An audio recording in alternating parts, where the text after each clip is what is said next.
الحمد للہ وکفا وسلام علی عبادہ الذین اصطفى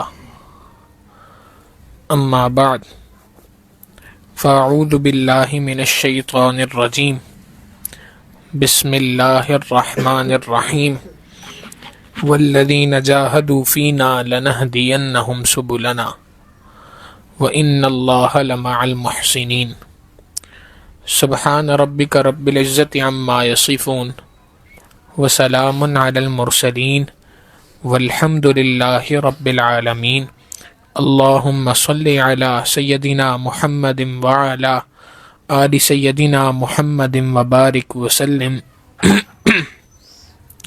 اللہم صلی علی سیدنا محمد وعلی آل سیدنا محمد وبارک وسلم اللہم صلی علی سیدنا محمد وعلی آل سیدنا محمد وبارک وسلم۔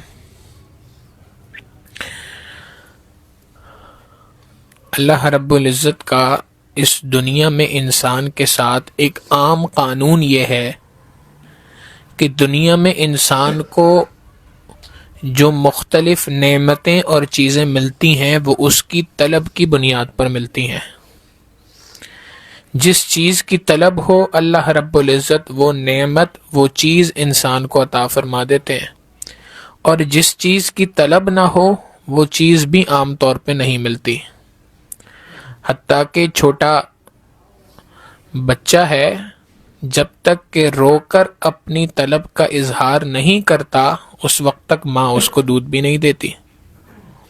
تو ابتدا سے ایک چیز انسان کو سکھلا دی اور بتلا دی کہ بے طلب انسان کو دنیا کی بھی کوئی چیز نہیں ملتی، آخرت تو بڑی دور کی بات ہے۔ لیکن یہ عمومی قانون ہے، بعض اوقات انسان کو بہت ساری چیزیں بغیر اس کی طلب کے بھی مل جاتی ہیں۔ تو بہرحال دنیا کا عام قانون یہ کہ طلب کے ساتھ چیز ملے گی، مگر اس قانون میں کچھ استثنیات بھی ہیں، کچھ چیزیں مستثنا ہیں، اور بعض اوقات بلا طلب بھی چیزیں مل جاتی ہیں۔ مگر دنیا کی ایک نعمت ایسی ہے کہ جو نعمت طلب کے بغیر ملنا ممکن ہی نہیں ہے۔ کوئی ایک مثال ایسی نہیں کہ بے طلب آدمی کو وہ نعمت مل گئی ہو، اور اس نعمت کا نام ہے اللہ رب العزت کی محبت۔ یہ محبت طلب کے بغیر انسان کو نہیں ملتی۔ جب تک کہ سچی طلب نہیں ہوگی اس وقت تک یہ اللہ کی محبت نہیں مل سکتی۔ یہ ہو سکتا ہے کہ حکومت بغیر طلبی کے، بے طلبی کے، بغیر مانگے حکومت مل جائے، بغیر مانگے مال و دولت مل جائے، بغیر مانگے اولاد مل جائے، یہ نعمتیں ممکن ہے بغیر مانگے مل جائیں، لیکن اللہ کی محبت مانگے بغیر نہیں مل سکتی۔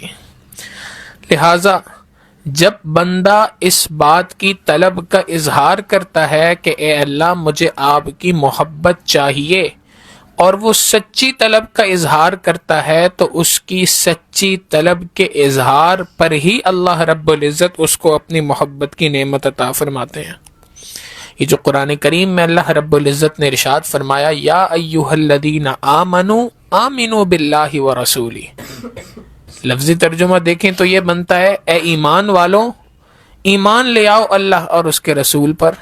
بندہ حیران ہوتا یہ یا ایھا الذین کفروا آمنوا باللہ ورسولہ، اے کافروں اللہ اور اس کے رسول پہ ایمان لے آؤ، تو بات سمجھ آتی۔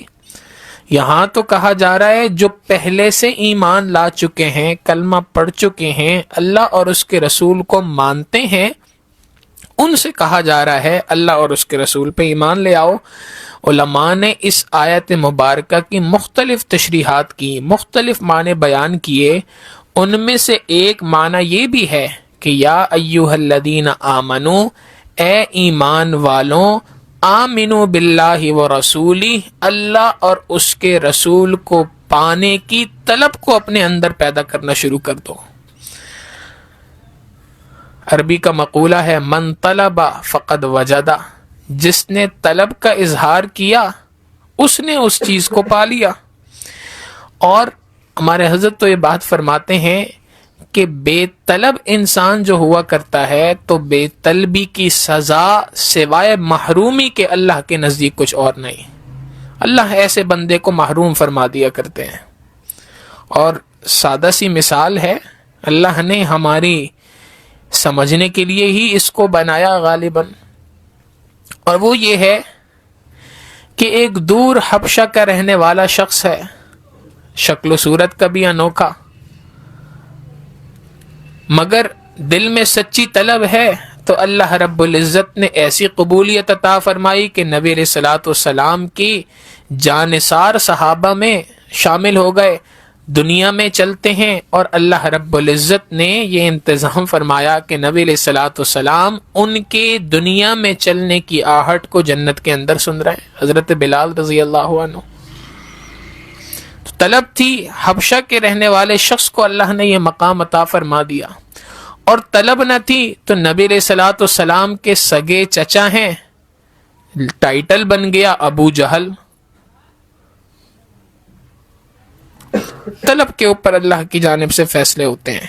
تو اگرچہ طلب نہ تھی مگر اتنے قرب کے باوجود بھی اللہ رب العزت کے محبوب صلی اللہ علیہ وسلم سے کچھ حاصل نہ کر سکے، نبوت سے کچھ فائدہ حاصل نہ کر سکے، مگر جن کو طلب تھی وہ دور سے آئے. سلمان فارسی رضی اللہ عنہ کو دیکھ لیں، کہاں سے چل کے آئے ہیں، اور اللہ رب العزت نے دین کی طلب پیدا فرما دی تھی، تو اس طلب کے حاصل ہونے کی بنیاد پر اللہ رب العزت کے ہاں بڑے بڑے فیصلے ہو گئے. تو یہ طلب بنیادی چیز ہے. جب تک دل میں طلب پیدا نہیں ہوتی اس وقت تک انسان اللہ کی محبت کو حاصل نہیں کر سکتا. ہمارے حضرت یہ بات فرماتے ہیں کہ آج دنیا میں لوگ بایزید بستامی کو ڈھونڈتے ہیں رحمہ اللہ، آج لوگ دنیا میں جنید بغدادی رحمہ اللہ کو ڈھونڈتے ہیں، آج دنیا میں لوگ مختلف اپنے زمانے کے اولیاء اللہ کو ڈھونڈا کرتے ہیں، اور پھر شکوہ اور شکایت یہ ہوتی ہے کہ یہ لوگ تو ملتے ہی نہیں، ایسے اللہ والے میسر ہی نہیں ہیں. یہ تو حدیث مبارکہ سے سمجھ آتی ہے بات کہ یہ افراد جو دنیا سے جا چکے ہیں ان کا نعم البدل کوئی نہیں آنا، ان جیسے لوگ اب دنیا میں دوبارہ پیدا نہیں ہونے، اور وقت کے ساتھ ساتھ اس میں تنزلی آنی ہے. یہ تو اللہ کے محبوب صلی اللہ علیہ وسلم کی احادیث مبارکہ سے ثابت ہے. لیکن ہمارے حضرت یہ بات فرماتے ہیں کہ اگر انسان میں سچی طلب ہو، اللہ رب العزت اس سچی طلب والے شخص کے لیے، اسی انسان کے لیے سامنے والے کو بایزید بسنامی بنا دیا کرتے ہیں. شرط یہ ہے کہ دل میں سچی طلب ہو، دل کے اندر انسان کی لگن ہو، موقع سے فائدہ اٹھائے. چنانچہ کئی احادیث مبارکہ سے یہ بات پتہ چلتی ہے، اور احادیث مبارکہ میں آئی ہے کہ دنیا میں اللہ رب العزت ہر انسان کو ایک مخصوص وقت تک فائدہ اٹھانے کا موقع عطا فرماتے ہیں، ایک مخصوص مدت تک اس کو چانس عطا فرماتے ہیں. اللہ رب العزت انسان، حدیث مبارکہ کا مفہوم ہے کہ اللہ رب العزت انسان کی جانب متوجہ ہوتے ہیں. اس وقت پر بندہ اللہ رب العزت کی جانب متوجہ ہو تو اللہ رب العزت اس کے لیے ہدایت کے فیصلے فرما دیتے ہیں، اس کے لیے اپنی محبت کے فیصلے فرما دیتے ہیں، اپنی معرفت کے فیصلے فرما دیتے ہیں. مگر اللہ کی جانب سے توجہ ہے، اللہ رب العزت متوجہ ہوتے ہیں بندے کی جانب، اور بندہ غفلت کی زندگی کے اندر ہو، بندہ اس وقت پر اللہ کی جانب متوجہ نہ ہو، تو ایسے موقع پر وہ بندہ اس وقت کو گنوا بیٹھتا ہے.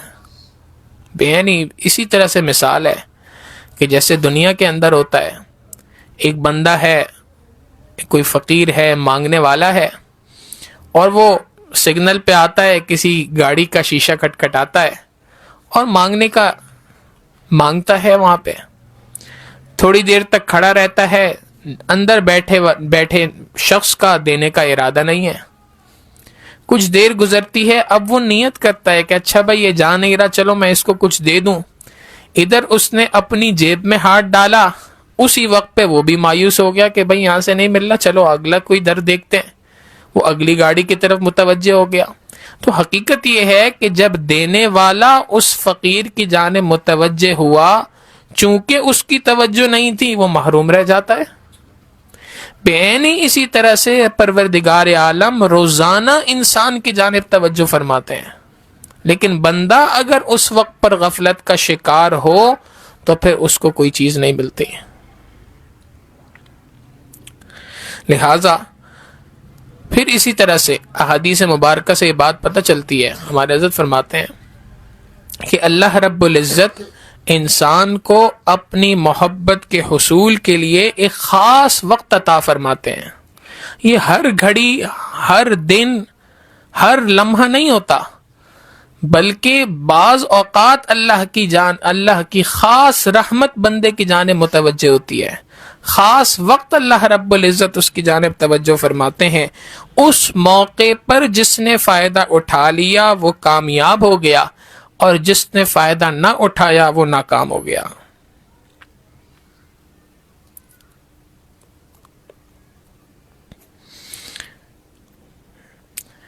افسوس یہ ہوتا ہے کہ ایسے موقع کو ہم ضائع کر دیتے ہیں۔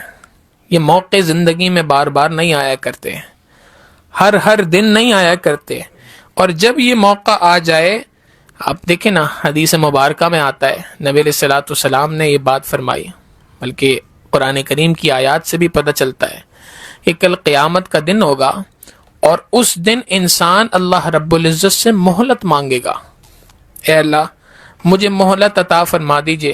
لاکھوں سالوں کی عبادت کی بھی مہلت مانگے تب بھی مہلت نہیں ملنی اس دن۔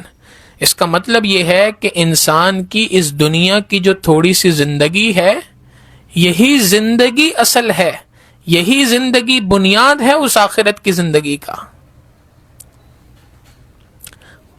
قرآن کریم میں آتا ہے کہ کل قیامت کے دن جب انسان قبروں سے اٹھیں گے تو ان سے پوچھا جائے گا، بھائی تم دنیا میں کتنے دن ٹھہر کے آئے ہو، کتنا وقت گزار کے آئے ہو؟ تو وہ اس دن کہیں گے لبثنا یوما او بعض یوم فاسأل العادین، شاید ہم نے ایک دن گزارا یا ایک دن کا کچھ حصہ گزارا تھا، فاسأل العادین، گنتی کرنے والوں سے پوچھ لو، ہمیں تو یاد نہیں۔ تو اس دن انسان کو اپنی یہ پوری زندگی اتنی ہی لگے گی جیسے ایک دن ہے یا ایک دن کا کچھ حصہ ہے۔ قرآن کریم میں اللہ رب العزت فرماتے ہیں، ان سے کہا جائے گا إِن لَبِثْتُمْ إِلَّا قَلِيلًا لَوْ أَنَّكُمْ كُنْتُمْ تَعْلَمُونَ، اگر تم واقعی جانتے تو تم بہت ہی تھوڑا حصہ ہے جو دنیا کا گزار کے آئے ہو۔ اب اگر اس تھوڑے سے حصے میں بھی انسان نے غفلت کی ہوگی، اس تھوڑے سے حصے کے اندر بھی اپنی طلب کا اظہار نہیں کیا ہوگا، تو کل قیامت کے دن وہ حسرت کا شکار ہوگا۔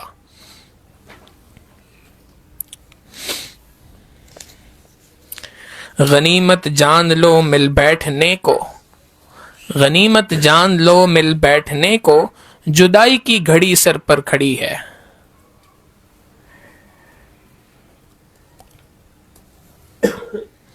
چنانچہ گزشتہ مجلس میں ساجد نے واقعہ سنایا تھا ابراہیم ابن ادھم رحمہ اللہ کا،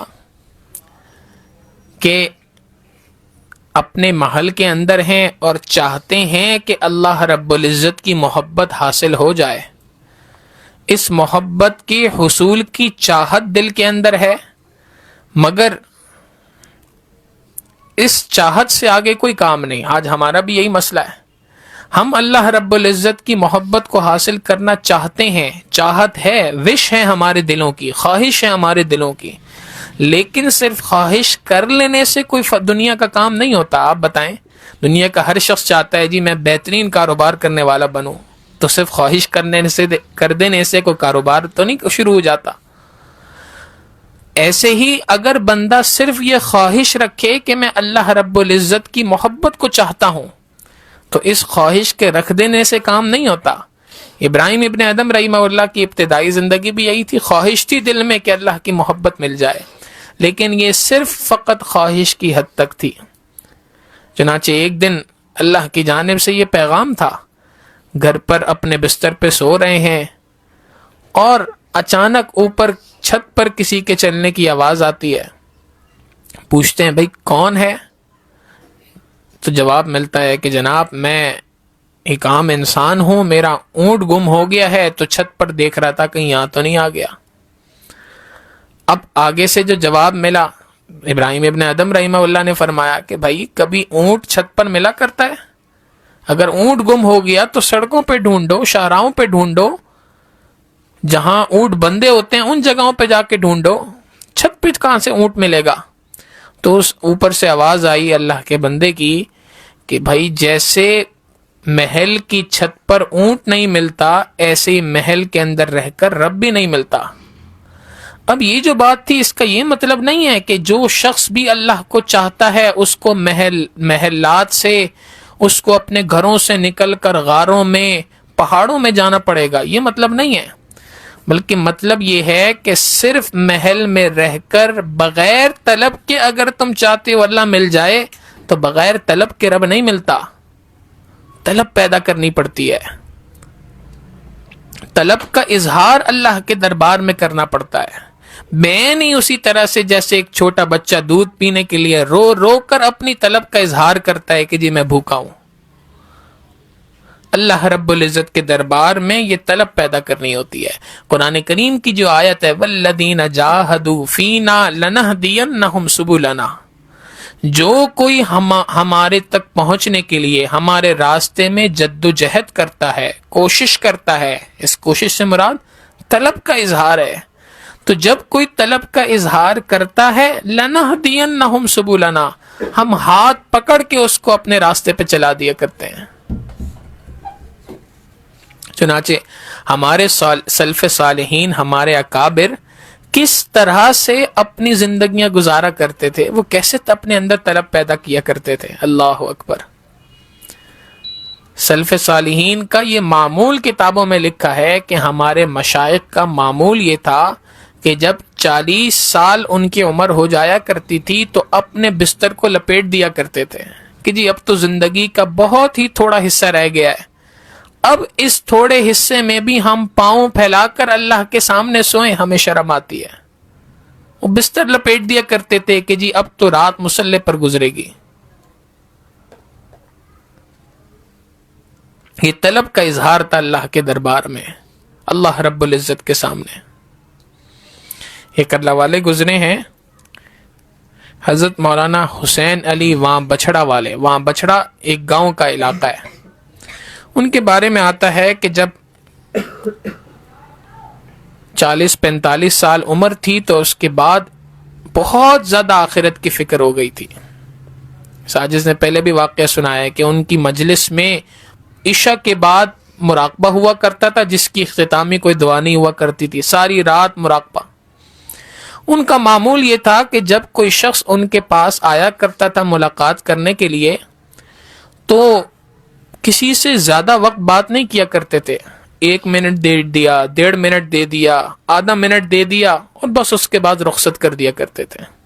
اور رخصت بھی ایسی کرتے تھے, فرماتے تھے بھائی میرا اللہ سے ملاقات کا وقت بہت قریب ہے, آپ نے بھی آخرت کی تیاری کرنی ہوگی, میں نے بھی آخرت کی تیاری کرنی ہوگی, چلو روز محشر ملیں گے. ایسے کر کے ہاتھ بڑھا دیا کرتے تھے کہ بھائی میرا اللہ سے ملاقات کا وقت بڑا قریب ہے, آپ نے بھی آخرت کی تیاری کرنی ہوگی, میں نے بھی آخرت کی تیاری کرنی ہے, اچھا اب روز محشر ملیں گے.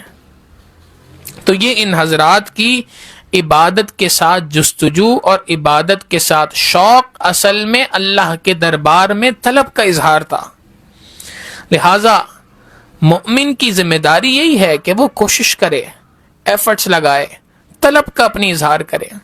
یہ جو حدیث مبارکہ ہے, نبی علیہ الصلوۃ والسلام نے ارشاد فرمایا کہ جو کوئی شخص بھی اپنے کسی مومن بھائی کے کسی کام کے لیے اپنے گھر سے نکلتا ہے تو اللہ رب العزت مومن بھائی کے کام کے لیے گھر سے نکلنے پر 10 سال کے نفلی اعتکاف کا ثواب عطا فرماتے ہیں.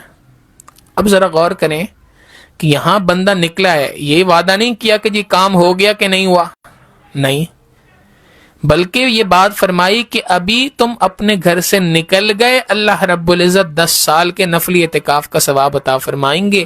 یہ حدیث مبارکہ اس بات کی دلیل ہے کہ اللہ رب العزت کے ہاں محنت کی کرنے کے اوپر فیصلہ ہے، نتیجے پہ فیصلہ نہیں ہے، کوشش پہ فیصلہ ہے، اس لیے کہ کوشش سے طلب کا اظہار ہے کہ انسان طالب صادق ہے، سچا طالب ہے۔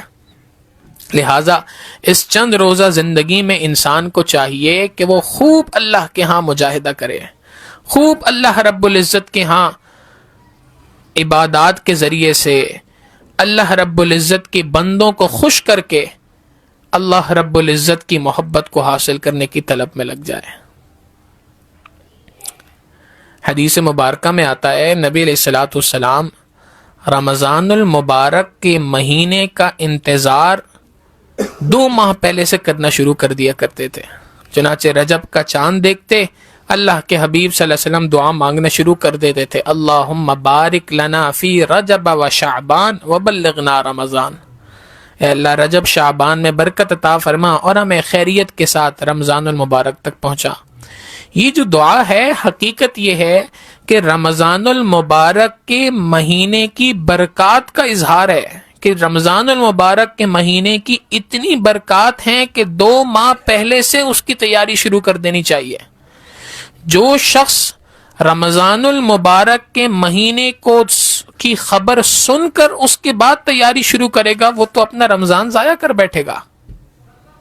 آپ نے دیکھا ہوگا کہ جو باکسنگ کے مقابلے ہوتے ہیں تو رنگ کے اندر جو اترتے ہیں باکسنگ کرنے کے لیے وہ اس رنگ سے باہر اس رنگ میں جانے کی تیاری کرتے ہیں، چنانچہ پہلے سے مختلف پنچنگ بیگز کو مختلف بوریوں میں مٹی بھر کے اس کو مکے لگا لگا کے اپنے ہاتھوں کو مضبوط کرتے ہیں، تیاری کرتے ہیں کہ رنگ سے باہر اگر تیاری کی ہوگی تو رنگ میں اتر کر انسان کامیاب ہو سکتا ہے۔ بعین ہی اسی طرح سے اگر رمضان المبارک کو اچھا گزارنا ہے تو رمضان المبارک کی تیاری رمضان المبارک کے آنے سے پہلے ہوگی۔ نبی علیہ الصلوۃ والسلام شعبان کے مہینے میں کثرت سے روزہ رکھ رہے ہیں، کیوں؟ حضرت عائشہ رضی اللہ تعالیٰ عنہ فرماتی ہیں استعدادا لرمضان، رمضان المبارک کے لیے اپنے جسم کو تیار کر رہے ہیں، جسم کو روزہ رکھنے کی عادت بن جائے۔ تو رمضان المبارک کی تیاری رجب کے مہینے سے شروع کرنی چاہیے، اور اس کا پہلا قدم یہی ہے کہ انسان سب سے پہلے رمضان المبارک کا مقصد سیٹ کرے کہ میں نے اس رمضان المبارک میں کرنا کیا ہے، میں نے اس رمضان المبارک میں کس چیز کو حاصل کرنا ہے۔ ہمارے بڑوں نے کہا کہ رجب کا چاند دیکھ کر بندہ اپنے آپ کے لیے مقصد سیٹ کر لے کہ میں نے رمضان المبارک کے مہینے میں اللہ کو اللہ کے لیے پانا ہے، اللہ کو پانا ہے، اللہ کو اللہ سے اللہ کے لیے پانا ہے، اللہ کو پانا ہے، اللہ سے پانا ہے اور اللہ ہی کے لیے پانا ہے۔ جب یہ مقصد سامنے ہوگا تو اب اس مقصد کو سامنے رکھتے ہوئے سب سے پہلے کرنے کا کام کہ انسان سچی توبہ کرے، پچھلے گناہوں پر اللہ سے معافی مانگے، اور دوسرا کرنے کا کام کہ سچی طلب اللہ کے دربار میں پیش کرے کہ اللہ طالب صادق ہو، سچی طلب لے کر آپ کے دربار میں آیا ہوں۔ تو یہ پہلا قدم ہے رمضان المبارک کی تیاری کا۔ یہ جو دعا ہے اللہم بارک لنا فی رجب و شعبان وبلغنا رمضان، یہ دعا بھی طلب کا اظہار ہے کہ اللہ رمضان المبارک کا مہینہ چاہتا ہوں، اس رمضان المبارک میں اپنی زندگی میں انقلاب برپا کرنا چاہتا ہوں۔ لہٰذا آج رجب کے مہینے کے اندر اللہ سے دعا بھی مانگیں، اس رجب کے مہینے کے اندر سچی توبہ بھی کریں، نیکیوں میں اپنے اضافہ کریں، قرآن کریم کی تلاوت کے اندر اضافہ کریں، نمازوں میں اپنی اضافہ کریں، ذکر تلاوت میں اپنی اضافہ کریں، اور اللہ رب العزت کے دربار میں سچی طلب کا اظہار کریں۔ دعا کے ذریعے سے اظہار ہے، نیک مجالس میں بیٹھ کر اظہار ہے، اللہ کو یاد کر کے اظہار ہے، قرآن کریم کی تلاوت کے ذریعے سے اظہار ہے، یہ اللہ کے دربار میں اظہار کریں۔ اللہ رب العزت اس کی برکت سے انسان کے لیے رمضان المبارک کے مہینے کی برکات کو حاصل کرنا آسان فرما دیتے ہیں۔ اللہ رب العزت سے دعا ہے کہ پروردگار عالم ہمیں رمضان المبارک کے مہینے کی صحیح معنوں میں قدردانی کرنے کی توفیق عطا فرمائے۔ وآخر دعوانا ان الحمدللہ رب العالمین۔ لا الہ الا اللہ محمد رسول اللہ۔ دعا کر لیجئے۔ سبحان ربی الوہاب اللہم صلی علی سیدنا محمد وعلی آل سیدنا محمد وبارک وسلم۔ ربنا ظلمنا انفسنا وان لم تغفر لنا وترحمنا لنکونن من الخاسرین۔ کریم آقا، ہم آپ کے گناہ گار سیاکار بندے آپ کے دربار میں حاضر ہیں۔ اللہ ہمارے گناہوں کو معاف فرما، ہماری خطاؤں سے درگزر فرما، ہمارے عیبوں کی پردہ پوشی فرما۔ اللہ ہماری نگاہوں کو پاک فرما، ہمارے دلوں کو صاف فرما، ہمارے سینوں کو اپنی محبت سے لبریز فرما، اپنے عشق کی آتش ہمارے سینوں میں پیدا فرما، ہمارے انگ انگ سے اپنے ذکر کو جاری فرما، روئے روئے سے اپنے ذکر کو جاری فرما، ہڈی ہڈی بوٹی بوٹی میں اپنی یاد پیدا فرما۔ اے کریم آقا، ہماری جسمانی بیماریوں کو دور فرما، ہماری روحانی بیماریوں کو دور فرما۔ کریم آقا، ہمارے ساتھ خیر کا معاملہ فرما، کرم کا معاملہ فرما، رحم کا معاملہ فرما۔ اے اللہ، ہمارے لیے رجب اور شعبان کے مہینے میں برکت عطا فرما اور ہمیں خیریت کے ساتھ، عافیت کے ساتھ، رحمتوں کے ساتھ رمضان المبارک کے مہینے تک پہنچنے کی توفیق عطا فرما۔ اے کریم آقا، اس رمضان المبارک کو اے اللہ بہترین طریقے سے گزارنے کی توفیق عطا فرما، اس کی تیاری سے بھرپور انداز میں کرنے کی توفیق عطا فرما۔ اے کریم آقا، عبادات کی لذت ہمیں عطا فرما، عبادات کا شوق ہمیں نصیب فرما۔ اے اللہ، اپنی محبت عطا فرما، اپنا تعلق ہمیں نصیب فرما، ہماری جسمانی بیماریوں کو دور فرما، روحانی بیماریوں کو دور فرما۔ اے اللہ، جو مقروض ہیں ان کے قرضوں کی ادائیگی کی غیب سے سبیل پیدا فرما۔ اے اللہ، اٹکے ہوئے کاموں کا ہونا آسان فرما، الجھے ہوئے کاموں کو اپنی رحمت سے سلجھا دیجیے۔ اے کریم آقا، ہمارے اس ملک پاکستان کے حال پر رحم فرما دیجیے۔ اللہ، ہمیں آزادی کی قدردانی کرنے کی توفیق عطا فرما۔ اے کریم آقا، جہاں کہیں مسلمان پریشان حال ہیں، اللہ ان کی پریشانیوں کو دور فرما دیجیے، بالخصوص فلسطین میں، غزہ میں۔ اے کریم آقا، جو ظلم و ستم ہے اللہ اس کو ختم فرما دیجیے، اللہ اس کو اپنی رحمت سے ختم فرما دیجیے۔ اے کریم آقا، ظالموں کو تہس نہس فرما دیجیے، تباہ و برباد کر دیجیے اور مسلمانوں کو عروج، ترقی، غلبہ اور شوکت نصیب فرما دیجیے۔ کریم آقا، ہم نے جو مانگا عطا فرما، مانگنا چاہیے تھا نہیں مانگ سکے، اپنی رحمت سے ہمیں عطا فرما۔ ربنا تقبل منا انک انت السمیع العلیم وتب علینا انک انت التواب الرحیم۔ وصلی اللہ تعالی علی حبیبہ سیدنا محمد وآلہ واصحابہ اجمعین برحمتک یا ارحم الراحمین۔ نماز کی تیاری۔